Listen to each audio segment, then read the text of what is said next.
Connections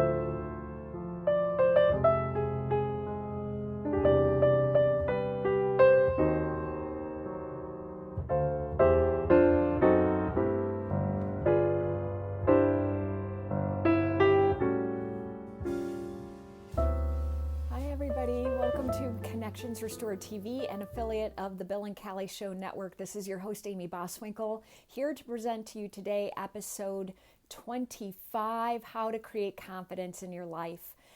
For those of you who are new to my audience, I'm an intuitive and an energetic mindset, marketing, and strategy business coach, and I'm so excited to talk to you today about how to create confidence in your life. And I don't know about you, but there was a time in my life where I suffered from extreme low self-esteem. I was telling myself all of these really negative, low vibrational thoughts, such as I wasn't good enough, I was stupid, I was an idiot, I couldn't do anything right, I couldn't think straight, I was a mess up in society, I was a mess up of a person, and I just thought very, very, very low of myself, and I couldn't even understand that I was doing that. All I knew is that that's what I believed. It was this incredibly strong belief system that I held about who I was. And it was very painful. I can remember not being able to look people in the eye. I can remember feeling very subservient to others, believing that they knew better than I did, even though sometimes they would say things to me and I would understand it in a different way and be able to go about and create a plan of success of how to arrive at an end result in a different way that was being told to me. But I wouldn't express that. I would just keep those feelings deep inside and follow the strategic plan that was given to me. And it was just such a very sad time in my life. What it created for me was depression and sadness and even suicidal tendencies and attempts. Now, I did get to an extreme state in my life due to choices that I had made that were not the very best choices that I could have made for my life, but they felt like the only choices that I had at that time. And that was reverting to alcohol and drugs and food so that I could numb out and not deal with what was really going on in my life. And I arrived at this place where I started to want more. I didn't want to be sad anymore. I didn't want to live in that space of low self-esteem and seeing myself as less than and not good enough. But I didn't know what to do, even though I was a really, really, really smart person. And I had an intelligence level that I couldn't quite celebrate. I knew that I was, in a sense. It was like a very far back thought. And I kept getting caught up in these old thoughts, behaviors, beliefs, and habits around the person that I had become. And really the most important philosophy and concept that I've learned along my journey of transforming that to a person who has very high respect for herself now, who has created new standards in her life of how she chooses to show up in the world, and things that I teach other people around, loving themselves fully and accepting themselves as they are and understanding that we're all unique beings. The most important piece to the puzzle were my habits, because the subconscious mind is always trying to trick us into thinking that we are less than, especially if we've expressed that story to ourselves over and over and over again. And if all of the other people in our life continue to express that, because who we surround ourselves with are the exact vibration, the exact mirror and reflection of who we're being. So sometimes we will get caught in habits because they're comfortable, because all of the experiences that we're having with the other important people in our life, as well as ourselves, is that this is as good as it gets, and it becomes very, very comfortable. But as we're shifting and growing and changing and creating new belief systems and creating new healthy habits around who we desire to be, and we start to stand a little bit more tall and a little bit more confident, and we start to celebrate our successes rather than downplaying them and saying, oh, that was nothing, oh, like whatever it is, right? Because I used to be really, really good at that too. we start to see a new version of us. And at first, it's this really teeny tiny little minuscule thing. And what it does is it builds and builds and builds and builds and builds into this great, big, gigantic, beautiful piece of confidence and happiness and less pressure, more inner peace, more of a sense of freedom, direction, growing, evolving, navigating life from this brand new space. And as we're doing this, not only are we doing some internal work around shifting the perception around our mindset, around the beliefs that we have around who we are, and we get to make new choices around who we desire to be instead. And then it's about practicing by taking that action over and over and over again to create the new behavior or habit, so that success becomes inevitable in our life. Now, what is the number one contributor to us falling off track? And that is fear. Because as we start to grow and shift and change, we're going to notice choices that we were making in our life, but we're also going to start to notice the way that we have allowed other people to treat us, right? Because what we do, what I didn't understand, is that we teach other people how to treat us by our reactions. And the other important people in our life will continue to treat us the way we have taught them to treat us until we outgrow an old version of ourselves that no longer serves us. And as we start to be this stronger, more vibrant, more confident person, we have to teach people how to treat us in a different way. And sometimes that means having very hard conversations with another person and not belittling them, because a successful person is able to effectively communicate to another human being from a reflective space rather than a reactive space. Because if we go into a conversation reactive and like, you do this, and blaming and shaming and all of this, then what's going to be reflected back to us is blaming and shaming, and it's going to feel really, really yucky. So we need to arrive at that space already having done the work of transforming our perception and our mindset, and sitting down and having the hard conversation with that person, letting them know that we have been doing work on ourselves and that these are the new standards, and that, you know, if that person can please have patience with us as we're navigating this new space, and that they may see us behaving differently in a positive way, then they can in turn have a greater understanding of what it is you're trying to accomplish in your life. Now, sometimes these conversations don't go very well, and the other person may get reactive, even though that you're coming from a reflective space, more of a space of taking that step back, breathing in deeply, and allowing whatever to come through from the conversation to come through, and not getting caught up in it and becoming reactive yourself. This is a place that people arrive at through continual practice over and over and over again, and understanding it's never going to be an exact perfect space we're all going to arrive at, but that every single person on this planet does have the right to express themselves exactly as they are, and that what we can do instead of reacting is just be in that reflective space and understand that that other person, all they're doing is they are expressing themselves exactly as they are, and it is nothing personal.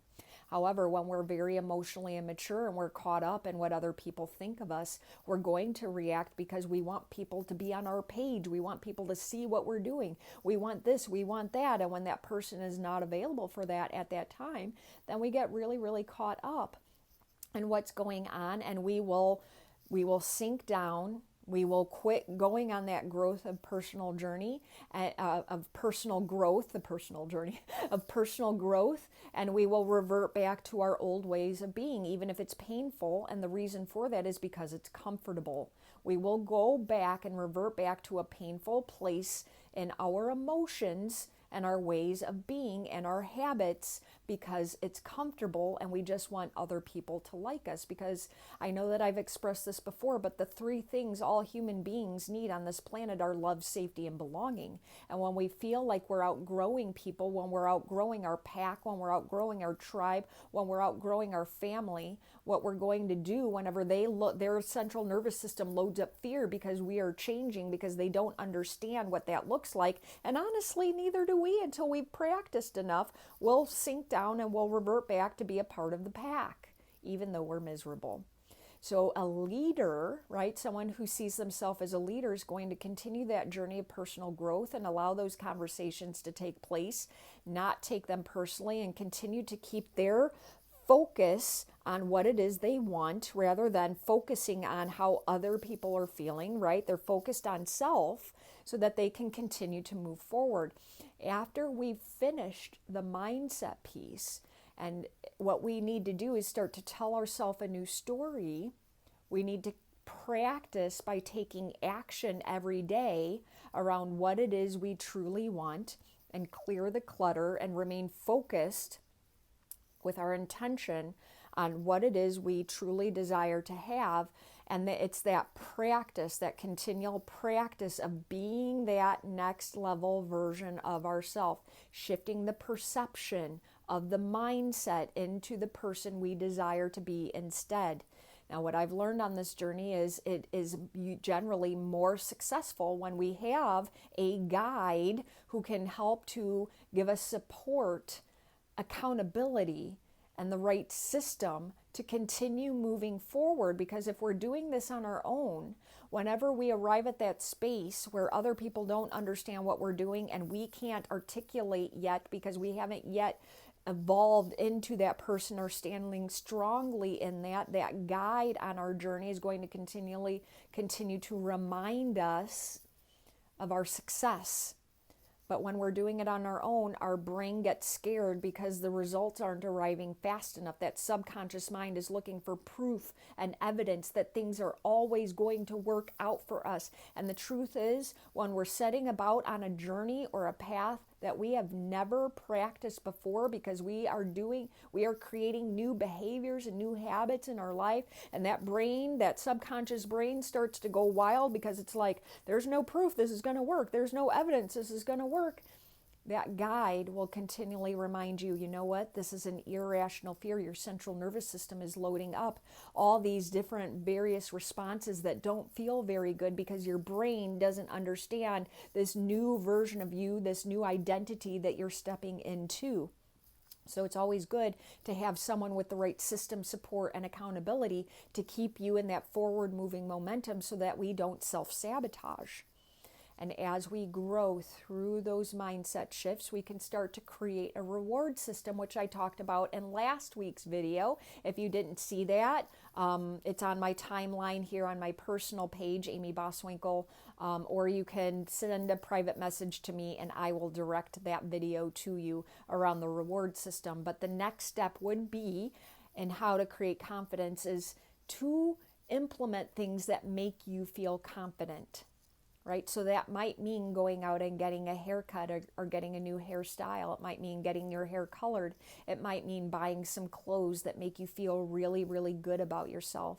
Because as your internal world shifts, if we continue to look at what we have created in our external world, and it reflects that old version of ourselves because we haven't upgraded the outer part of us when we look in the mirror, that can create some self-sabotage too. And when we are looking in the mirror and we're feeling good about our hair, we're feeling good about our our eyes and our skin because we start to glow again, this light just magically turns on inside of us.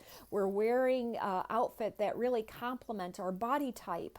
Then it just amplifies that internal feeling, right? So it's about creating that external reward system that will go along with the internal work that we are doing so that the internal world starts to match the external world. Now, some people, they want to do the external world and then the internal world, but a lot of times people, when they do that external world, they may be in that space of pleasure and avoiding pain, right? Because it does feel good to get our hair done. It does feel good to get our nails done. It does feel good to have the new clothes. But if we haven't done the internal work to allow for that alignment, right? That alignment to come into being, to allow us to share our light and become that next level version of ourselves, then what we're going to do is create a new habit around continuing to avoid pain and always be chasing after pleasure, which is a numbing technique so that people don't have to look with crystal clarity around what it is that is going wrong in their life. And they'll create a new bad habit instead of a healthy habit, right? So it's really important to understand that as we do this internal work of shifting our emotions from the person who has low self-esteem into the person who has confidence, then we create the reward system. As I embody confidence, as I embody happiness, as I embody self-worth, as I embody inner peace, as I embody less pressure, as I embody emotional freedom, then I will allow myself to have this reward for a job well done. And believe me when I tell you, doing internal work, internal shifting around our feelings and the way those feelings create the thoughts, which create the stories, which create the beliefs, which create the identity, which create the behaviors and the habits of who we are. Because it does take a strong, dedicated, motivated, driven person who is in so much pain that they are ready to do anything to move forward. I've certainly been there many, many times in my life, friends. There are so many stories I could share with you here, but one story that I feel very called to share with you right now is around how I took my power back, right? I was a person who had continually given my power away to other people because I wanted other people to like me, because I had so much low self-esteem. I didn't believe I was worthy of having my life, right? That I believed that other people were more powerful than me, and that if I just did what they said, that they would like me. And that wasn't always the case. And that when they were suffering and I ran to their rescue because I love to rescue victims. I used to love to rescue victims, right? I would see people and they would be in their victim mode and I would run and I'd be like, I know how to help you. And then when they didn't react or reciprocate the love that I had given to them, and I felt depleted because they had moved on and they didn't need me anymore, I would shrivel, right? Because I didn't feel like I belonged any longer. I felt a sense of belonging when I was rescuing people, when I was rescuing victims, right? Because they needed me. But then whenever they got strong enough because they had worked through whatever it is they had worked through and they moved on with their life, I deflated because they no longer needed me. And I didn't feel like I belonged anymore. And I didn't feel like they loved me. And I didn't feel like they were expressing the gratitude or the appreciation that I believe they should be giving to me.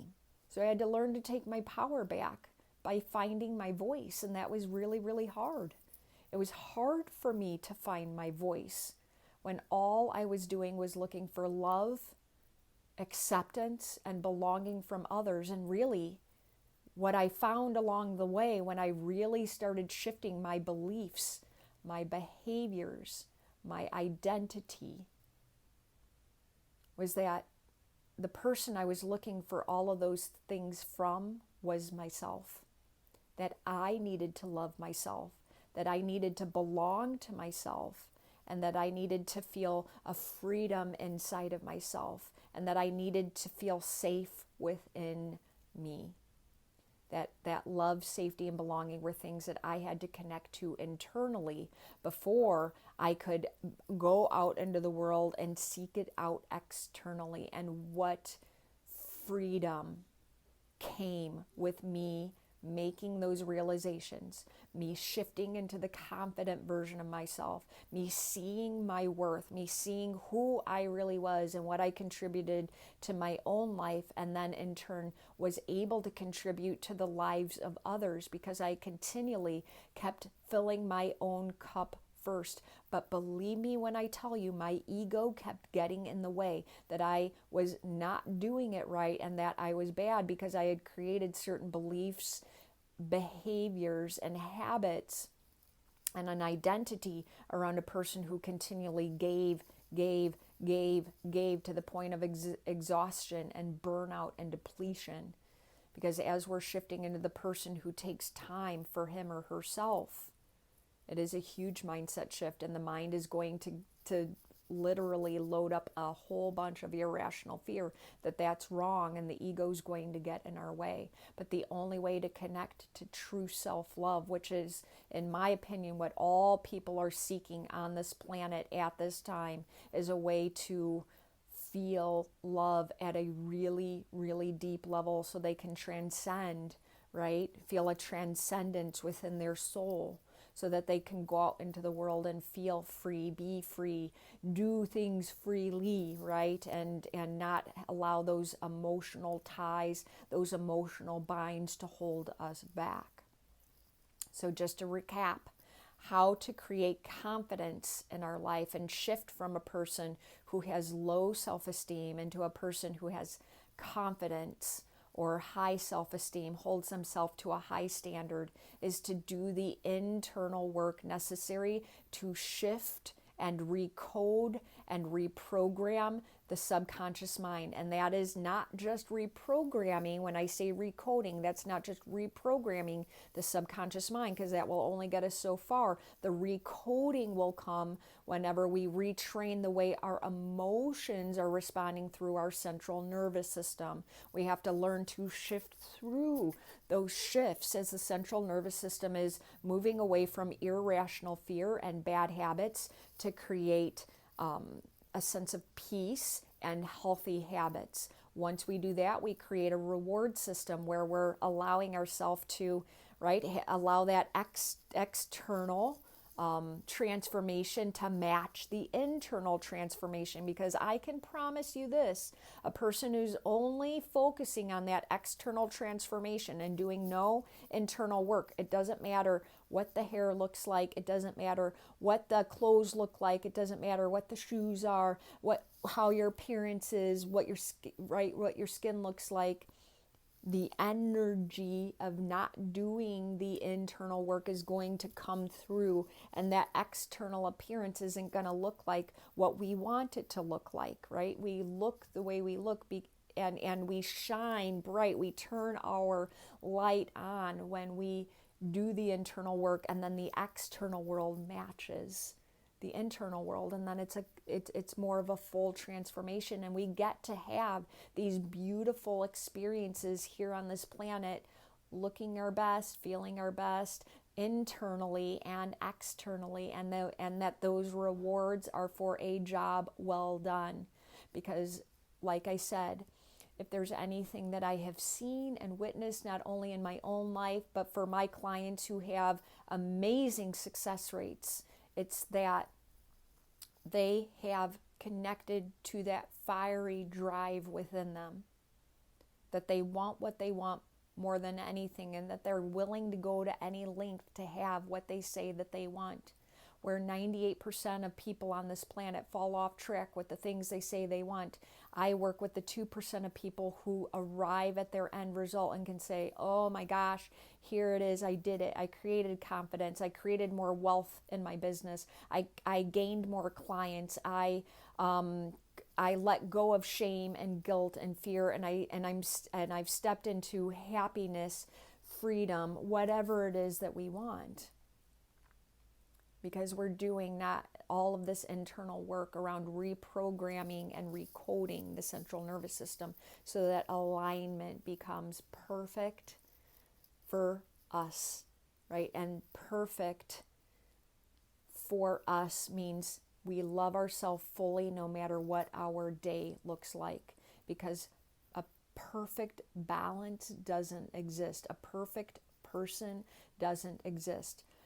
Perfect is when we can love ourselves fully no matter where we are at in our life, no matter what shifts are going on, no matter what mood we are in, and we remain focused to that internal drive, that fire within, that heart, right? Like the heart, inside of our heart, we connect to that person with heart, a person with drive, a person with motivation, endurance is going to continually arrive at the finish line faster than the person who is trying to figure out the results really, really fast. And then when they can't, they fall off track and they go through that over addictive thinking process over and over and over and over again, and they remain miserable in their life.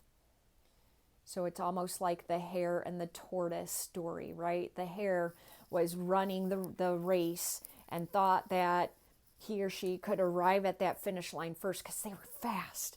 So because the tortoise was really, really slow, the hare could take a nap by the side of the tree right by the finish line. But because the tortoise had heart and endurance and a never give up attitude, even when times got hard, even when times got rough, even when everyone was passing the tortoise by, they kept focused and driven and connected to their heart, and they saw the finish line and they didn't stop until they arrived. That is how we create confidence in our life. We connect to that heart and that drive. We do the internal work of reprogramming the mind, and then we recode the central nervous system, and then we create the reward system so that the external world matches our new, beautiful, light, enhanced internal world. And what a beautiful space that is. I want to thank each and every one of you for your time today and watching episode 25 of Connections Restored TV, an affiliate of the Bill and Callie Show Network, How to Create Confidence. Again, my name is Amy Boswinkle, your host. I am a intuitive and a energetic mindset marketing and strategy business coach. I would love to continue this conversation. Please feel free to reach out to me through private message. If you guys are not on Facebook, I realize that these videos go on YouTube now and they go to other various places, and I'm so blessed for that. You can reach out to me through email at AM as in Mary, IK, B as in boy, OZ at yahoo.com. That's Amy K. Boz at yahoo.com. And for those of you who feel called to connect with me, you can like and follow my business page, Connections Restored. You can also friend request me on Facebook at Amy Boswinkle, AMIEEBOSWINKLE. Please also make sure you like and follow the Bill and Callie Show. They are absolutely amazing human beings who showcase other amazing human beings like myself who are out to shift, change, evolve, and grow the world because they are proof and evidence, because they have shared experience, strength, and hope around transforming their own life. And what a gift it is to be connected to the Bill and Callie Show. They are absolutely amazing human beings doing amazing things for other people. I love you so much, friends. I hope you have a great rest of your day, and I look forward to speaking to you all next week. Take care.